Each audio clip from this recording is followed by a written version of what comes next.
اچھی اور بری موت کی علامات کی پہچان کیا ہے؟ آج ہم اس ٹاپک پہ بات کریں گے۔ حکیم ترمذی نے نوارد الاصول میں اور حاکم نے حضرت سلمان فارسی رضی اللہ تعالیٰ عنہ سے روایت کی ہے، فرماتے ہیں کہ میں نے جناب محمد صلی اللہ علیہ وسلم سے سنا کہ آپ صلی اللہ علیہ وسلم نے ارشاد فرمایا کہ مرنے والے کی موت کے وقت 3 چیزوں پر غور کرو۔ اگر پیشانی پر پسینہ آ جائے، آنکھوں میں آنسو آ جائے اور نتنے پھیل جائے تو یہ مرنے والے پر اللہ تعالیٰ کی رحمت کی نشانی ہے جو اس پر نازل ہو رہی ہوتی ہے۔ اور اگر اونٹ کا گلا گھونٹتے ہوئے بچے کی طرح آواز نکالے اور رنگ بجھا بجھا سا ہو جائے اور جبڑوں سے جاگ نکلنے لگے تو یہ اللہ تعالیٰ کی عذاب کی نشانی ہے جو اس پر اس وقت نازل ہو رہی ہوتی ہے۔ خاتمہ بالخیر ہونے کی نشانی کیا ہے؟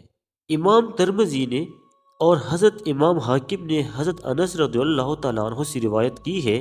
کہ جناب محمد مصطفیٰ صلی اللہ علیہ وسلم نے ارشاد فرمایا کہ جب اللہ تعالیٰ کسی بندے کے ساتھ بھلائی کا ارادہ فرماتا ہے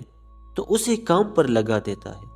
عرض کیا گیا، یا رسول اللہ، یہ کام پر کیسے لگا دیتا ہے؟ تو آپ صلی اللہ علیہ وسلم نے ارشاد فرمایا کہ موت سے پہلے عمل صالح کی توفیق عطا فرماتا ہے۔ امام احمد اور حاکم نے حضرت عمر بن ابق سے روایت کی ہے کہ جناب رسول اللہ صلی اللہ علیہ وسلم نے ارشاد فرمایا، جب اللہ تعالیٰ کسی بندے کے ساتھ محبت کرتا ہے تو اسے شہد بنا دیتا ہے۔ عرض کیا گیا کہ اسے شہد کیسے بنا دیتا ہے؟ تو اس پر آپ صلی اللہ علیہ وسلم نے فرمایا کہ اسے اللہ تعالیٰ موت سے پہلے نیک عمل کی توفیق بخش دیتا ہے، یہاں تک کہ اس کے پڑوسی بھی اس پر راضی ہو جاتے ہیں۔ ابن ابی دنیا نے حضرت عائشہ صدیقہ رضی اللہ تعالیٰ عنہا سے مرفوعاً روایت کی ہے کہ جب اللہ کسی بندے کے ساتھ خیر کا ارادہ کرتا ہے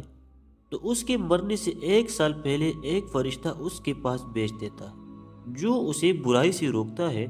اور اسے نیک راہ پہ ڈالتا ہے،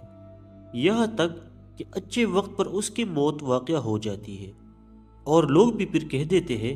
کہ یہ بندہ کتنے اچھے وقت پر فوت ہوا۔ جب اس کی موت کا وقت قریب آتا ہے تو وہ اپنے نیک اعمال کو خود دیکھ لیتا ہے تو اس کا دل فوراً اس دنیا سے نکل جانے کو چاہتا ہے اور اپنے رب کریم سے ملنے کے لیے بے قرار ہو جاتا ہے، اور اللہ رب العالمین بھی اس سے ملنا بہت زیادہ پسند کرتا ہے۔ اور جب اللہ تعالیٰ کسی بندے کے ساتھ شر کا ارادہ کرتا ہے تو اس کی موت سے 1 سال پہلے اس کے ساتھ ایک شیطان کو مقرر کر دیتا ہے جو اسے گمراہ کرتا اور بہکاتا رہتا ہے، یہاں تک کہ برے وقت میں اس کی موت واقع ہو جاتی۔